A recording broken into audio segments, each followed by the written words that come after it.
I'd like to tell you a story. I started walking my dogs again, and I walked them around the back of our hill, and it's a 3-mile round-trip walk. And, you know, 3 miles uphill all the way through the snow, and, well, but that's another story, right? It's a beautiful walk. There's very few houses in comparison. There are many places where there's no houses, and it's just wild hills and country. And there's one place where it used to be a road that went onto an empty piece of property.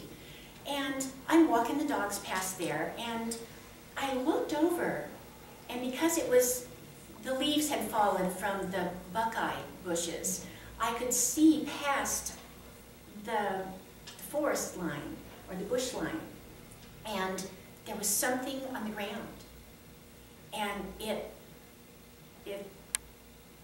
kind of made me interested, because I was not being a good mommy, and I shortened the walk that day. I was turning the dogs around, and I thought, okay, we'll go in here, and maybe I can fool them into turning the circle and going back, so they wouldn't feel so bad. And I saw something out there laying on the ground. And in the light, it was probably later afternoon, and the light was such that what I saw was a light blue, faded sleeping bag. And it looked like somebody was in it. It was kind of low on one end and higher on the other, like a body was in it. And I was afraid to go closer, because my conditioning, my programming is, if it looks scary, if it looks dangerous, don't go near it.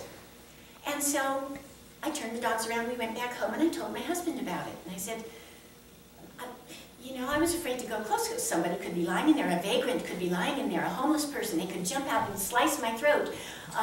It could be a dead body. I went into this whole story. And I thought, well, maybe I'll call the sheriffs and say, if you're out patrolling Brushy Knob one of these days, could you stop and check that out? But I didn't. Because a few days later, I started doing a pet sitting job around the back of the hill, and I drove past it.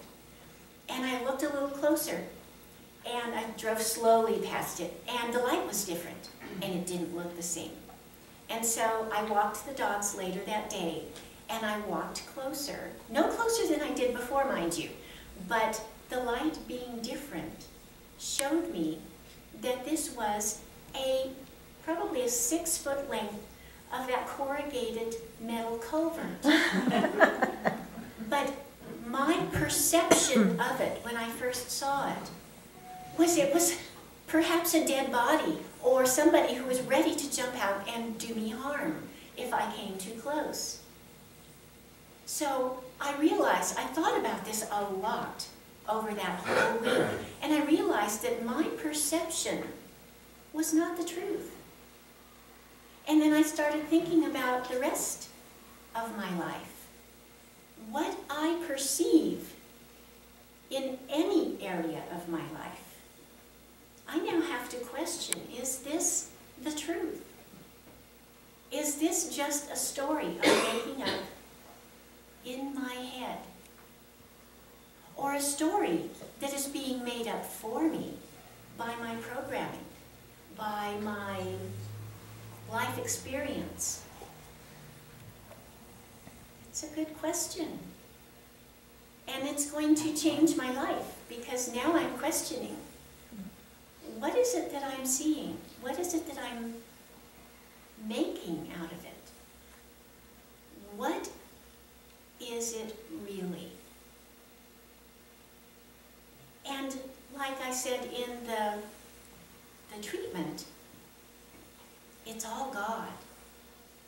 And so now, when I perceive something, I'm making the conscious effort to remind myself, wait a minute, it's all God. God is all there is, and I am one with that. And it changes the way I am perceiving. It lifts me up, It changes my perspective. It changes my path. And I am so grateful, to bring it around to our last day of the focus on gratefulness and thankfulness and gratitude. I am so grateful that I can look at my life from a witness standpoint. Because when I'm witnessing, I'm not mired in the mud. I'm not caught up in the emotions, in the fear. And so much of our life is spent in fear. So I am so grateful that I can do this, that I have the idea in the first place to look at things differently, to feel things differently, and to be the witness, and to question